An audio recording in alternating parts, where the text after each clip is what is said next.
بسم اللہ الرحمن الرحیم نحمده ونصلي ونسلم على رسوله الكريم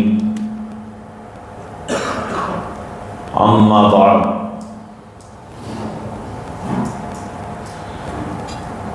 عن النبي صلى الله عليه وسلم انه قال النکاح من سنتی فمن لم يعمل بسنتی فلیس منی او کما قال علیہ الصلاة والتسلیم وصدق رسوله النبی الأمی الکریم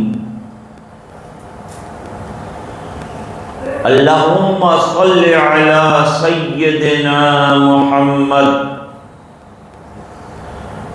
وعلی آل سیدنا محمد وبارک وسلم۔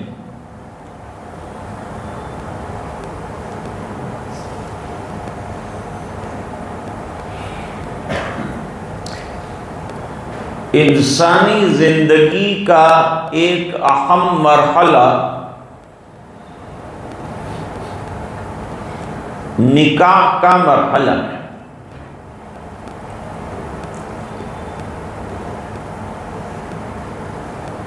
اسلامی تعلیمات کے ماتحت نکاح کیسے کیے جائیں اور اس کی ترتیب کیا ہو، کس طرح اس اہم کام کو آسانی کے ساتھ انجام دیا جائے،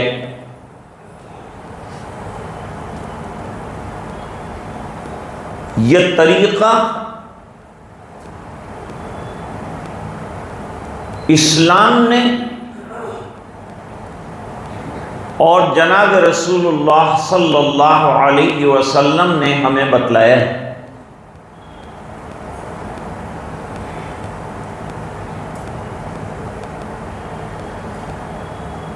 جو کام بھی شریعت کے بتلائے ہوئے طریقے کے مطابق کیا جائے وہ عند اللہ مقبول بھی ہوتا ہے اور آسان بھی ہوتا ہے۔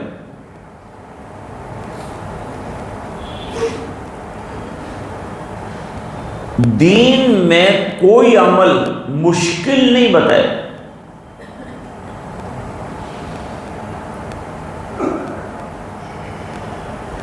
ان الدین یسر کے معنی یہ ہے کہ دین میں آسانی،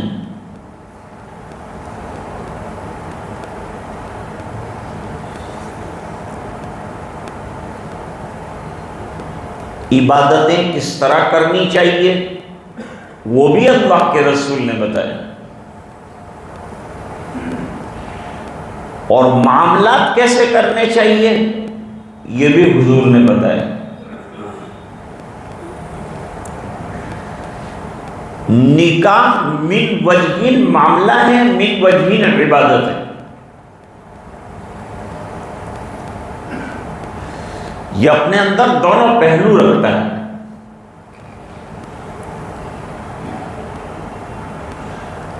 عام حالات میں کامن ویلیوز کے اعتبار سے نکاح سنت ہے۔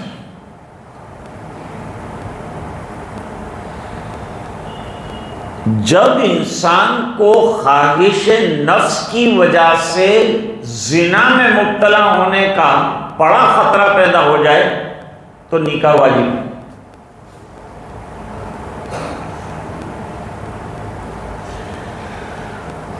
اور جس کو یہ خطرہ ہو کہ نکاح کر کے میں غلط راستے پر پڑ جاؤں گا، چوری چکاری گھر کا نظام نہیں چلا سکوں گا اور الٹے سلٹے کام کروں گا، حرام چیزوں میں داخل ہو جاؤں گا، اس کے لیے نکاح منع ہے۔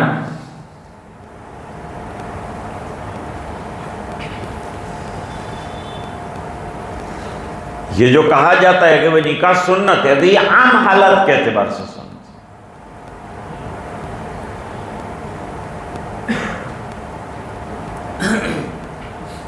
سنت کا کیا مطلب؟ سنتیں دو طریقے کی، ایک ہے سنن ہدا اور ایک ہے سنن زوائد۔ سنن ہدا کسے کہتے ہیں؟ وہ سنتیں جن پر آپ صلی اللہ علیہ وسلم نے عمل فرمایا اور عمل کرنے کی ترغیب دی، جن میں سے ایک نکاح بھی۔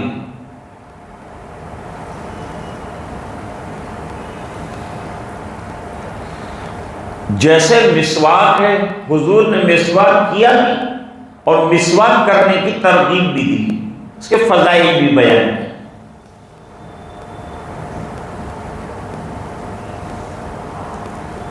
نماز کی سنتیں بیان کی اور وہ سنتوں پر عمل کرنے کا طریقہ بھی بتایا۔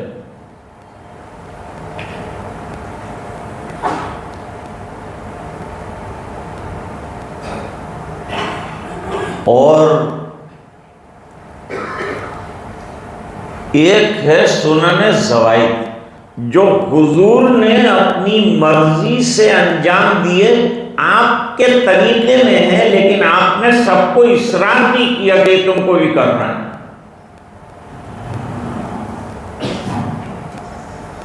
اس کی مثال دو چیزیں، جوتے پہن کر حضور پاک صلی اللہ علیہ وسلم نماز پڑھ رہے تھے۔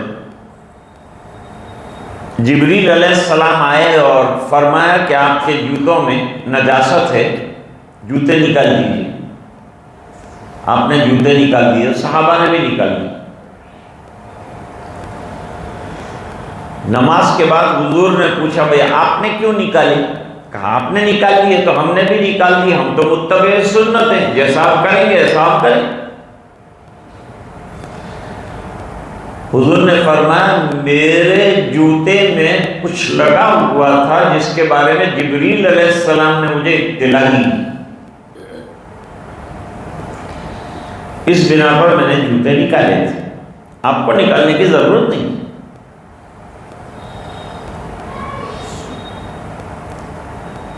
پھر حضور صوم وصال رکھتے تھے۔ صوم وصال کس کو کہتے ہیں؟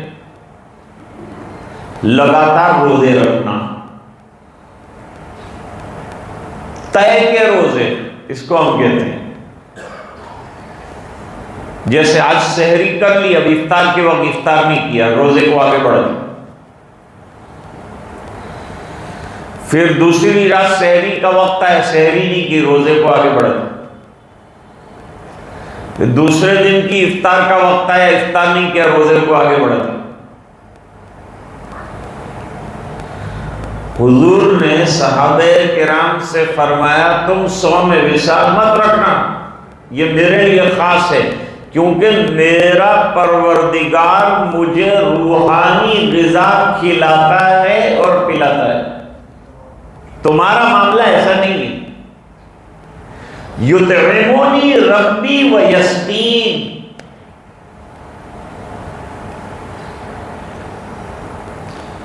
صحابہ کرام نے صوم وصال رکھا تو حضور ناراض ہوئے، لیکن بعض موقعوں میں بعض صحابہ کرام نے عمل کرنے کے لیے رکھ بھی لیا، جیسے حضرت عائشہ نے کبھی رکھا، کبھی حضرت عمر رضی اللہ تعالیٰ عنہ نے رکھا۔ حضور غصے تو نہیں ہوئے، لیکن فرمایا ہر ایک کا روگ نہیں ہے کہ ہر ایک کے بس کی بات نہیں ہے صوم وصال رکھنا۔ صوم وصال کہتے ہیں طے کے روز۔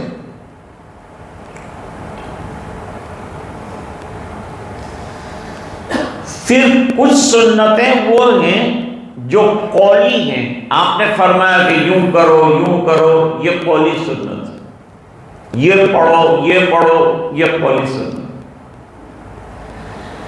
اور بعض عملی سنت ہے کہ آپ نے عمل کر کے دکھا دیا، اس کے مطابق ہمیں عمل کرنا ہے، جیسے نماز پڑھ کے دکھا دی اور فرمایا صلو کما رأیتمونی اصلی، نماز ایسی پڑھو جیسے میں پڑھتا ہوں۔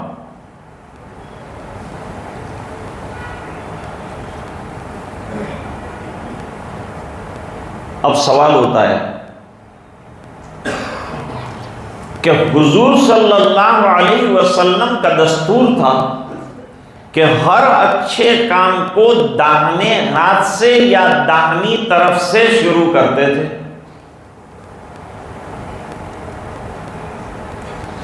یہ آپ کا مخصوص عمل ہے زوائد میں سے. لیکن اگر کوئی شخص اس سنت پر عمل کرے گا تو کیا ہوگا؟ اجر ملے گا، ثواب ملے گا.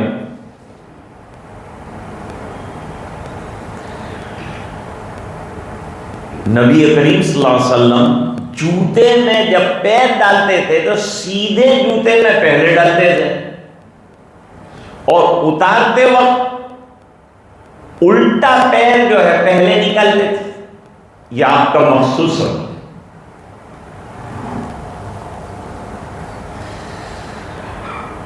نمبر 3، حضور صلی اللہ علیہ وسلم جب مان نکالتے تھے بیچ میں سے سر کے اندر تو داہنی طرف سے پہلے نکالتے تھے، بائیں طرف سے بعد میں نکالتے. تیمم کو پسند فرماتے. تو اگر کوئی اس پر عمل کرے گا تو انشاءاللہ ثواب پائے گا، اجر پائے گا. اب سنت کی عام تعریف سمجھ لو. قرآن کریم میں لفظ سنت استعمال ہوا ہے. سنت من قد ارسلنا قبلک من رسلنا ولا تجد لسنتنا تحویلا.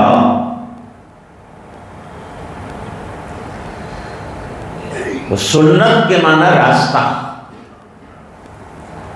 سنت کے معنی طریقہ،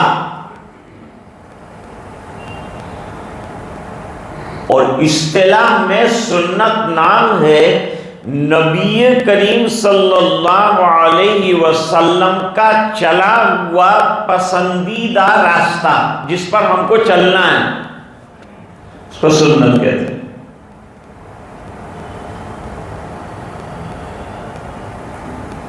سنتیں بے شمار، ان میں سے عام حالات میں نکاح بھی ایک سنت ہے. حضور صلی اللہ علیہ وسلم نے سفر میں بھی نکاح کیے ہیں اور حضر میں بھی نکاح کیے ہیں. اور یہ سفر میں نکاح جب ہی ہو سکتا ہے جبکہ نکاح کا پروسیجر سادہ اور آسان.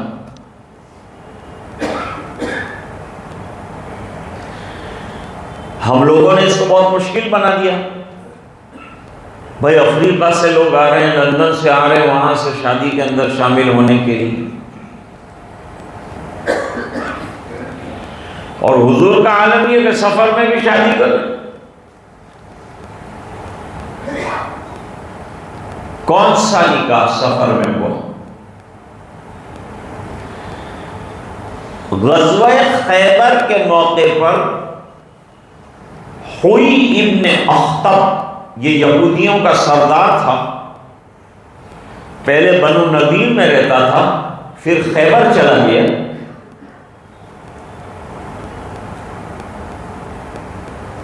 ان کی بیٹی تھی صفیہ. صفیہ کے معنی منتخب. وہ جو ہے دہیا کلبی رضی اللہ تعالیٰ عنہ کے حصے میں آئی تھی، باندی بنی تھی اور ان کے حصے میں آئی.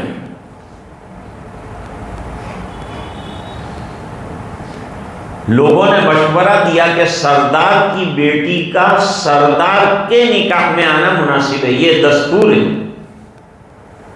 ورنہ حضور کا تقسیم کر چکے.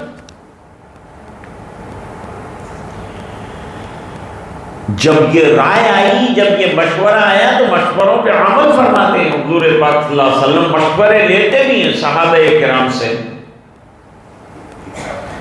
حضرت عمر نے بھی ایک شورائی کمیٹی قائم فرمائی تھی اور اس سے مشورے لیتے تھے. اس میں جوان صحابہ بھی تھے، بوڑھے صحابہ بھی تھے.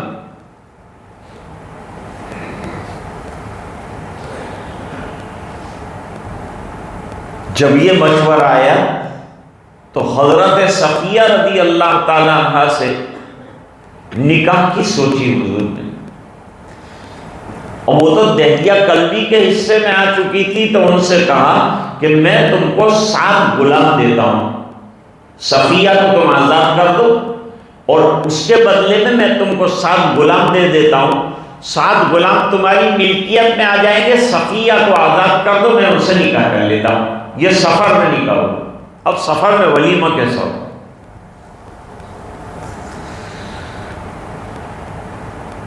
اب ہمارے ولیمہ کرنا ہوتا ہے تو دیگوں کی محلے میں لائنیں لگانی پڑتی،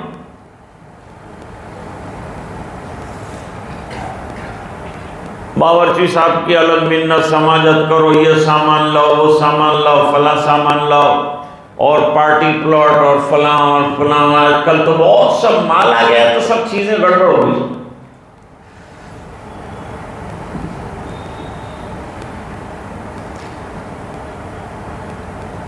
پہلے تو محلے کے اندر چھوٹا سا منڈپ باندھ دیا، اس کے اندر تھوڑے سے لوگوں کو کھانا کھلا دیا، ولیمہ پورا ہو گیا۔ اب تو بڑے بڑے ہال جو ہیں وہ رکھے جاتے ہیں، بڑی بڑی جو ہے پارٹی پلاٹ، اور اس کے اندر طرح طرح۔ ایک مرتبہ پارٹی پلاٹ لوگوں نے بک کروائے اور موسم خراب ہو گیا اور بارش ہو گئی، ایک دن میں 500 پارٹی پلاٹ برباد ہو گئی۔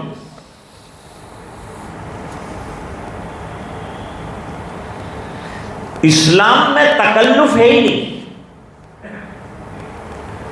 سادہ رکھو، تھوڑے لوگوں کو بلا کے ولیمہ کر لو۔ بھائی ہر ایک کو بلانا مشکل ہے، اس کو بلا وہ ناراض، اس کو بلا وہ ناراض۔ اللہ کو راضی کر لو، یہ سب کو کہاں راضی کرتے پھر؟ اللہ کو راضی کرنا آسان، خرچہ کچھ نہیں اور اللہ راضی، اور یہاں خرچے کرو اور لوگوں کی سنتے رہو۔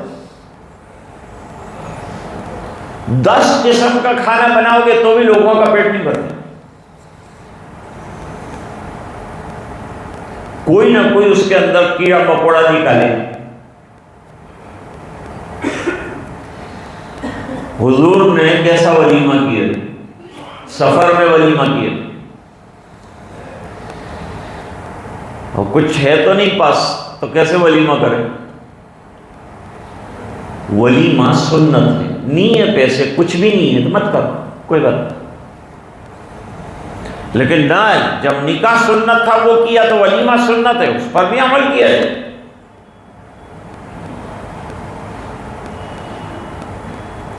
حضرت عائشہ رضی اللہ تعالیٰ عنہ کا ولیمہ کیا حضور نے تو دودھ کا 1 گلاس پلایا، 1 گلاس کے دودھ میں ولیمہ ہو، ہے کوئی ایسا کرنے والا؟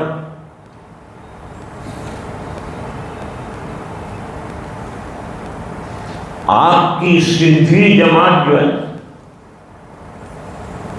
پہلے غربت تھی، مسجدیں کچی تھی، اب اللہ تعالیٰ نے کارخانے دیے، فیکٹریاں دی، مال بہت آ گیا، اللہ کا کرم ہے، اس کا احسان ہے، اللہ نے مالدار بنا دیا، قوم کو مالدار بنایا اللہ نے۔ تو اب مالداری میں حد سے آگے بڑھ گئے، ہر چیز کے اندر جو ہے حد سے معاملہ آگے بڑھ گئے، اس میں شادی کے اندر آپ کو اللہ تعالیٰ نے مال بھی دیا ہے، دین بھی دیا ہے، مسجدیں آباد ہیں، نوجوان اللہ کے راستوں میں چل رہے ہیں، جماعتوں میں نکلنا، جماعتوں کا کام کرنا۔ دیکھیں ہمارے اشفاق بھائی دین کا کام کرتے کرتے دنیا سے چلے نہیں آئے وہاں سے۔ ابھی میری بات ہوئی منور بھائی سے کہ بھئی گھر لے جائیں، فرما نہیں، میں اجتماع گاہ میں میری موت آئے بس۔ دیکھو کام کرتے کرتے چلے گا، اتنی آپ کی جماعت کے اندر دین کی فکر، علماء سے اتنی محبت رکھتے ہیں، ہر ہفتے کسی نہ کسی عالم کو بلا کر بیان سنتے ہیں، بلاتے ہیں، کھلاتے ہیں، لے جاتے ہیں، لاتے ہیں، کتنا کچھ۔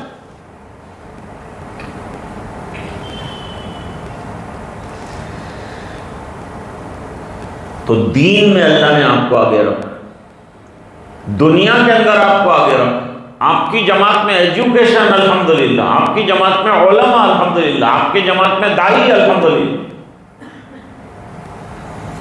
زیادہ تر نوجوان دیندار اور متشرع ہیں، اور بڑے لوگ سب نمازی دیندار متشرع، اتنی اچھی جماعت ہے، پھر خرافات نکاح کے اندر کیوں آ رہی؟ شادی میں خرافات کیوں کرتے؟ اس کا کوئی قانون پاس کرو آپ لوگ، آپ کی جماعت ہے متحد جماعت، کہ بھئی جہاں گانا بجانا ہوگا وہ شادی کے اندر نہ کوئی نکاح پڑھائے گا عالم، نہ کوئی آئے گا۔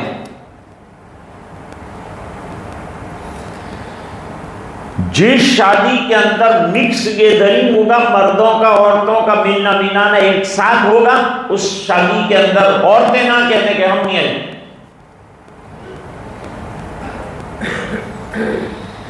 عورتوں کو کھلانے والی عورتیں ہوں۔ نوجوانوں کو بہت جذبہ جلدی پیدا ہو جاتا ہے کہ ہم خواتین کو کھلا دیں، نہیں، یہ کام عورتوں کے سپرد کرو، پردے کے ساتھ کھلاؤ، پورا پردہ رکھو، منڈپ اوپر سے بھی، آپ کے یہاں تو سب منڈپ والے بھی بہت ہیں، محمد حسین بھائی کو کہو اوپر سے نیچے سے ایک دم پیک کر دو منڈپ، جب خرچہ کرنے پر آئیں تو یوں کرو، دین کے لیے کرو نا خرچہ، شو کے لیے مت کرو، دین کے لیے کرو۔ اب یہ منڈپ کیوں لگا ہے؟ تاکہ عورتیں پردے سے کھانا کھائیں، آئیں تو پردے سے آئیں، کوئی مرد اس کے اندر ویڈیوگرافی کے لیے نہ گھسے، کوئی خاتون کا ویڈیو نہیں آنا چاہیے، اس سے بچاؤ۔ حضور نے اعلان کیا، بھائی کیا ہے، لوگوں کے پاس توشوں کے اندر، سفر میں تھے تو سب کے پاس توشے میں کچھ سوکھی بکی چیزیں ہوتی ہیں،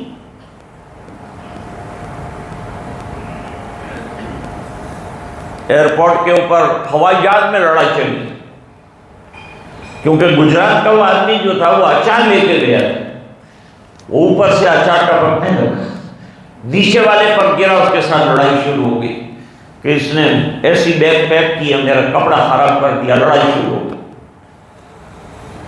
معلوم نہیں اچار کو فرض سمجھتے ہیں اور پاپڑ کو واجب سمجھتے ہیں۔ دسترخوان پہ یہ زیادہ نظر آتا ہے، کھانا تو کم نظر آتا ہے۔ ارے بھائی نہیں کھانے کا اچار تیسرے نمبر کا زہر ہے، کائے کو کھاتے ہو؟ اعلان ہوا بھائی توشہ لاؤ، کیا ہے توشے میں؟ تو توشے میں کیا نکلا؟ کھجوریں تھی، کھجوریں نکلی، اور لاؤ بھائی تو کچھ گھی نکلا جمع ہوا، اور کچھ لاؤ تو پنیر نکلا۔ حضور نے فرمایا چمڑے کا دسترخوان موجود ہی رہتا تھا ہمیشہ، اس کو بچھاؤ، اس کے اوپر مکس کرو سب کو، حلوہ تیار، کھاؤ، یہ ولیمہ ہے، ایسا ریڈی میڈ ولیمہ کر۔ کیسا اچھا سادہ نظام ہے، کوئی تکلف، بھائی کھا لو سب، نہ انویٹیشن کارڈ چھپے، نہ کچھ چھپا، کچھ نہیں، آؤ کھاؤ اور جاؤ، ہو گیا کام۔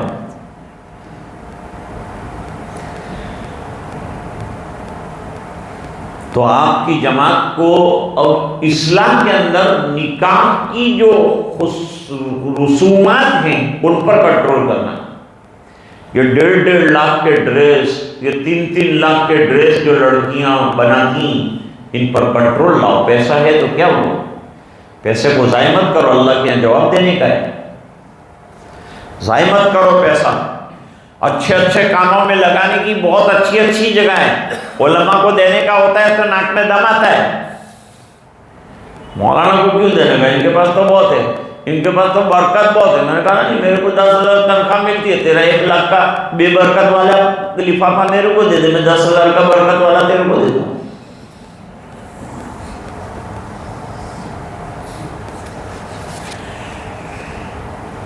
تو بھائی دینے کی بہت جگہ، مسجدوں میں دو، مدرسوں میں دو۔ آپ کے علاقے میں کتنے مدرسے ماشاءاللہ چل رہے ہیں، وہاں چل رہا ہے، جامع مسجد کا مدرسہ چل رہا ہے، مفتی ظفر صاحب مدرسہ چلا رہے ہیں، دوسرے حضرات ہر جگہ جو ہے مدرسے چل رہے ہیں۔ اس میں مدد کی ضرورت ہے، ہر وقت پیسے کی ضرورت ہے، دل کھول کر دے دیں آپ لوگ، ایسا نہیں کہ نہیں دے دیں، شادی کے موقع پر اور دو، پیسہ بچاؤ اور اپنے بچوں کی اچھی دینی تعلیم اور تربیت کے اوپر پیسہ خرچ کرو، اساتذہ علماء کو نوازو، دو، اس سے انشاءاللہ وہ خوشیوں کے ساتھ آپ کے بچوں کی تربیت کر کے انہیں اچھا انسان بنائیں، اچھا مسلمان بنائیں۔ بڑا ولیمہ کیا نبی کریم صلی اللہ علیہ وسلم نے، تو کتنا بڑا ولیمہ کیا، ایک بکرا ذبح کیا اور روٹیاں اور گوشت یہ کھلا دیا۔ اپنے کتنی آئٹم ہوتی ہیں آج کل، تو بہت آئٹم بہت بڑھ گئی، اسٹارٹر چاہیے، پلاسٹر چاہیے، فلانا چاہیے، وہ چاہیے۔ کیا ضرورت ہے یہ اسٹارٹر؟ سیدھا سادہ دال چاول کھانا کھلاؤ، ختم کرو۔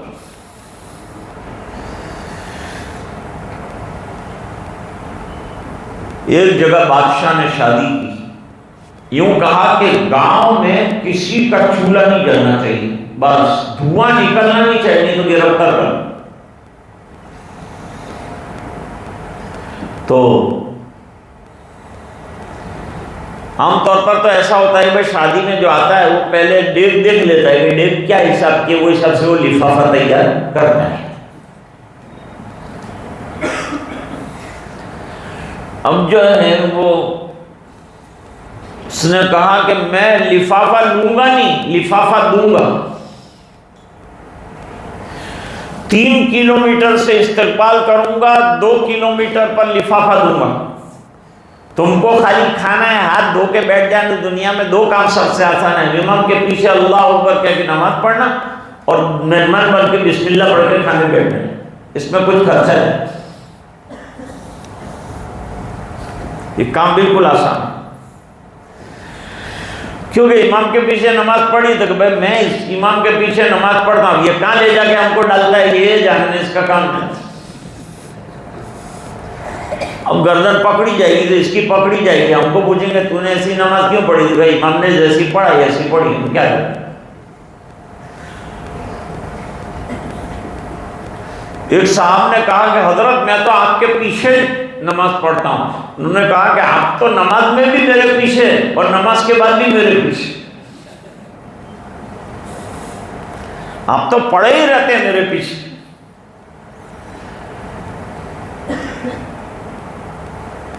تو حضور پاک صلی اللہ علیہ وسلم نے ولیمہ کھلایا، حضرت زینب بنت جحش کا۔ ایک بکری ذبح کی، روٹی، دسترخوان پہ 10 آدمیوں کو بلائی، اتنی گنجائش تھی کمرے کے اندر، 10 آدمی کی گنجائش تھی۔ بھائی 10 آدمی آتے جاؤ کھاتے جاؤ، جب تک کھانا ہے کھاؤ، ختم تو کھیل ختم۔ 300 آدمیوں نے کھا لیا۔ یہ بڑا ولیمہ، حضور پاک صلی اللہ علیہ وسلم کا بڑا ولیمہ، 300 لوگوں نے کھایا، ایک بکری ذبح کی گئی۔ یہ تو معجزہ ہے حضور پاک صلی اللہ علیہ وسلم کا۔ ایک بکری میں کئی 300 آدمی کھا سکتے ہیں؟ نہیں کھا سکتے ہیں، لمبا پانی کر دے بات الگ۔ یہاں تو زیادہ تر گوشت کھلایا جا رہا ہے، روٹی اور گوشت، روٹی اور گوشت، روٹی اور گوشت، 300 لوگوں نے کھانا کھا لیا۔ یہ ہے ولیمہ۔ میں ہمیشہ کہتا ہوں کہ لڑکی والوں کو کوئی خرچہ نہیں، لڑکی والوں کو کوئی خرچہ نہیں، اور لڑکے والوں کو 2 خرچے، مہر دینا ہے لڑکی کا اور ولیمے کا خرچہ کرنا، بس اس پر شادی ختم۔ یہ 7 دن کی شادی، مہندی الگ کر رہے ہیں، ہلدی الگ کر رہے ہیں، ہلدی کا ڈریس الگ، مہندی کا ڈریس الگ، بادلے کا ڈریس الگ، چمپا کلی کا ہار الگ، اور اسٹیج کے اوپر بیٹھنے کا جوڑا الگ، اسٹیج پہ سے اترنے کا جوڑا الگ، پھر ولیمے کا جوڑا الگ، پھر رخصتی کا جوڑا الگ۔ کتنے جوڑے بنائیں گے؟ ایک عورت نے کہا میں نے 50 جوڑے بنائے، خالی کفن کا جوڑا نہیں۔ یہ سب اسراف ہے۔ حضرت میں 30 تک تقریر کروں گا۔ حضرت عائشہ رضی اللہ تعالی عنہا کھیل رہی ہیں اور ام رومان نے بلایا کہ انصاری عورتیں سرکار کے گھر رخصتی کے لیے لینے آئیے، بیٹا جا، جلدی سے بلایا، سانس چڑھی ہوئی ہے۔ آج کل تو بھائی میک اپ کرنے جاتے ہیں، میک اپ، اور بیوٹی پارلر یہ لیٹسٹ قسم کا حجام خانہ ہے. ارے میں نے دولہے کو دیکھا کہ آیا نہیں ہے دولہا. میں نے کہا بھائی آیا نہیں ابھی تک دولہا. تو کہا وہ وہاں بیوٹی پارلر میں گئے. کیا کرنے گئے؟ مردوں کو کیا بیوٹی پارلر کی ضرورت ہے؟ اللہ نے سنت والی زندگی دی ہو تو اس کو بیوٹی پارلر کی کیا ضرورت ہے؟ اور یہ عورتیں کیوں بیوٹی پارلر جاتی ہیں؟ یہاں بناتی ہیں وہاں بناتی ہیں. جو اللہ نے بنایا اس پر رو. اللہ نے جو صورت عطا فرمائی ہے، جو شکل عطا فرمائی، وہ اتنی حسین بنائی، ہر ایک کو، ہر دلہن کو حسین بنائے. پھر یہ الگ سے سب بیوٹی پارلروں میں جانا کیا مطلب رکھتا ہے؟ کیوں خرچہ کرتے ہو؟ پیسہ اس لیے خرچ کرتے ہو؟ مت خرچہ کرو، سادہ رکھو معاملہ. پھر وہ بیوٹی پارلر سے جو آئی ہوئی ہے اس کو نماز نہیں پڑھنے دیتے. ان کے سب میک اپ کیا جائے تو ابھی وضو کرے گی تو سب دھل جائے گی، تو نماز بھی نہیں پڑھنے دیتے. نماز گئی، سب گئی، تو پھر نکاح میں برکت کہاں سے آئے گی؟ اب میرے پاس تعویذ لینے آتے ہیں کہ لڑکا میرے ساتھ مارا ماری کرتا ہے. ماں کہتی ہے کہ مارا ماری کرے گا نا، تو نے اللہ کی سنت کے ساتھ مارا ماری کیا. حضور کی سنتوں کی مذاق اڑائی. نکاح سنت تھا، اسے سنت پر کرنے کے بجائے طرح طرح کے پر اس کے اندر داخل کیے اور پف داخل کیے، سنتوں کے جنازے نکال کے رکھ دیے اور کاٹ پہ لکھا نکاح میں سنتی. سنت ہے کیا بتانا؟ بس آج اسی پر ختم کرتا ہوں. آپ سے اپیل کرتا ہوں نکاحوں کو سادہ کر دیجئے، شو آف مت کیجئے، ضرورت کے مطابق خرچ کیجئے، بیٹی کو دیجئے اور رشتہ داروں کو کھانا کھلائیے ضرورت کے مطابق، اور جتنی چادر ہے اتنا پیر پھیلائیے. اور دوسری ریکویسٹ یہ ہے کہ 22 تاریخ آ رہی ہے، 22 تاریخ میں ہمیں اپنے کاموں میں لگے رہنا ہے. دوسرے حضرات ان کی پران پرتشٹھا کا جو کام کرنا ہے وہ کریں گے. ان سے درخواست یہ ہے کہ وہ اپنے کام میں اپنے گھروں میں رہیں. جو لوگ وہاں جا رہے ہیں وہ لوگ جائیں گے اپنی جگہ، ٹرینوں کے اندر سلامتی کے ساتھ اپنی پرارتھناؤں کے ساتھ جائیں اور اسی کام کے اندر لگے رہیں. اس دن دیش میں کوئی ایسا واقعہ نہ ہو جس سے ہمارے دیش کی گریما اور عزت کو بٹا لگے اور نقصان ہو. ایسا کوئی کام ہمارے دیش واسی نہ کریں. اپنے جو کام ہے پرارتھنا کے، پرستش کے جو کام ہیں وہ کاموں میں وہ لوگ لگے رہیں، اور گھروں میں جو کرنے کے لیے کہا گیا ہے ان کو وہ گھروں میں اپنا اپنا کام کرتے رہیں. ہم انشاءاللہ اپنے گھروں میں اپنے عبادتوں میں رہیں گے، اللہ سے مانگتے رہیں گے، دیش کے امن و امان اور سلامتی کی دعا کریں گے، اور دیش کی اکھنڈتا اور اس کی ایکتا کے لیے ہمیشہ دعاؤں رہیں گے. اور اس میں جو یوگدان ہمارا ہو سکتا ہے ہم انشاءاللہ وہ تمام یوگدان کرنے کے لیے تیار ہیں. یہ بات الگ ہے کہ دھرم کا مسئلہ ہے، وہ ان کے دھرم کا کام کریں گے، وہ ہم خوش ہیں، وہ اپنے حساب سے کام کریں. ملک جمہوری، سب کو اپنے اپنے دھرم پر چلنے کا حق ہے، لہذا وہ اپنے کاموں میں لگیں گے اور کریں گے، اور ہم کو کوئی جو ہے بادی اور اپادی نہیں ہے اس سے. اس طرح ہم اپنی عبادتوں میں، ہمیں بتایا گیا ہے کہ ہمیں کیا کرنا ہے، اس کے مطابق ہم جو ہے اپنا کام کریں گے. ہم ان کے کام میں کوئی آبسٹریکٹ نہیں کریں گے، اور وہ جو ہے دوسرے کسی کو تکلیف نہیں دیں گے. دھرم یہی بات سکھاتا ہے. یہ میری ریکویسٹ ہے آپ سے کہ احتیاط، شانتی کو بنائے رکھیں اور اطمینان اور سکون کے ساتھ جو ہے یہ ملک چلتا رہے. اس کا امن و امان، آئندہ الیکشن بھی آ رہے ہیں، حالات بگڑ بھی سکتے ہیں. حتی الامکان ہماری طرف سے یہ کوشش ہونی چاہیے کہ حالات درست رہیں، کسی قسم کا کوئی ناگوار واقعہ ہمارے پورے دیش کے کسی خطے کے اندر اور کسی حصے کے اندر پیش نہ آئے. اس کے لیے جو یوگدان کرنے کی ہمیں ضرورت ہے تو ہم وہ کرنے کے لیے تیار ہیں. اور جہاں تک ہو سکے گا شانتی مئے ہمارا جو ابھیان ہے شانتی کا اور امن کا، اس پیغام کو کس کا کیا فرض ہے یہ اہل سیاست جانے، کس کا کیا فرض ہے یہ اہل سیاست جانے. میرا پیغام محبت ہے، جہاں تک پہنچے. وآخر دعوانا الحمد